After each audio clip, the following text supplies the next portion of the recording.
I'm happy to say that 8 months down the road, we have turned the corner. Ghana is back. Inflation, we met it at nearly 24%.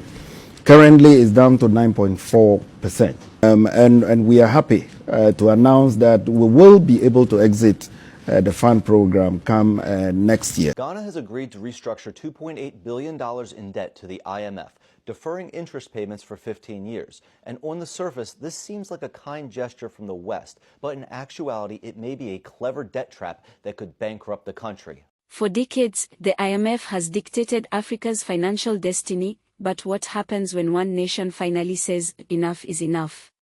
Ghana's parliament has just approved a $2.8 billion debt restructuring deal with 25 nations. Under this agreement, debt payments that were due between 2022 and 2026 are being frozen, pushed far into the future, between 2039 and 2043, with interest rates as low as 1 to 3%.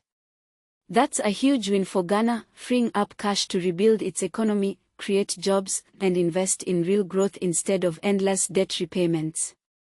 And here's where things get interesting. While Ghana was restructuring this deal with global creditors, the IMF approved a $385 million disbursement, the next phase of its $3 billion bailout.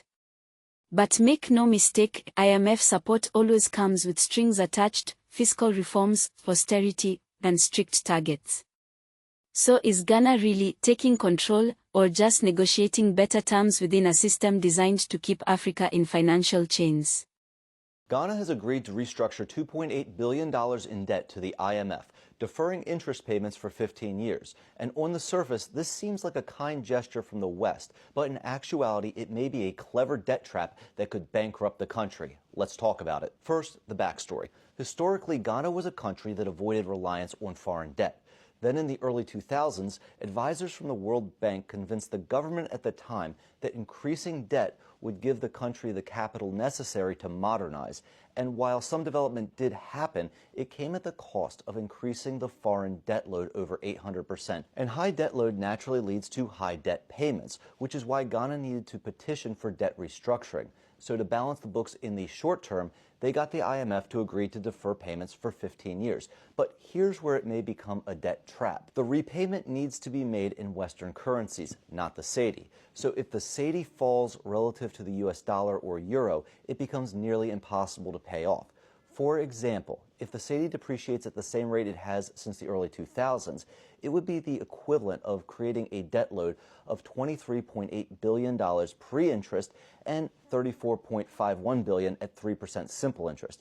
And at that point, servicing the debt would be around $2 billion per year in today's money on an original principal of $2.8 billion. Here's where it becomes a catch-22.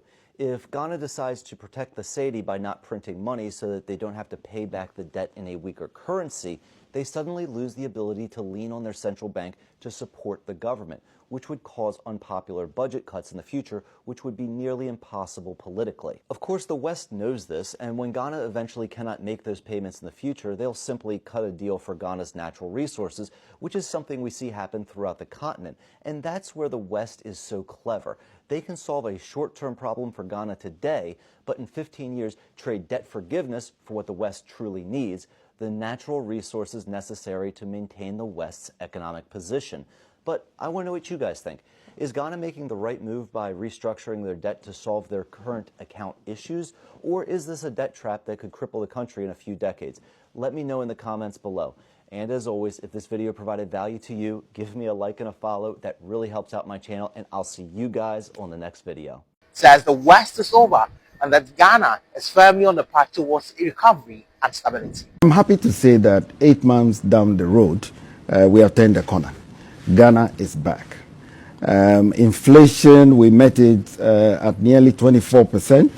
Currently, it's down to 9.4%. We have seen a strong rebound in growth. We are running ahead of program targets for the year on almost everything. You name it: inflation, reserves build-up, economic growth.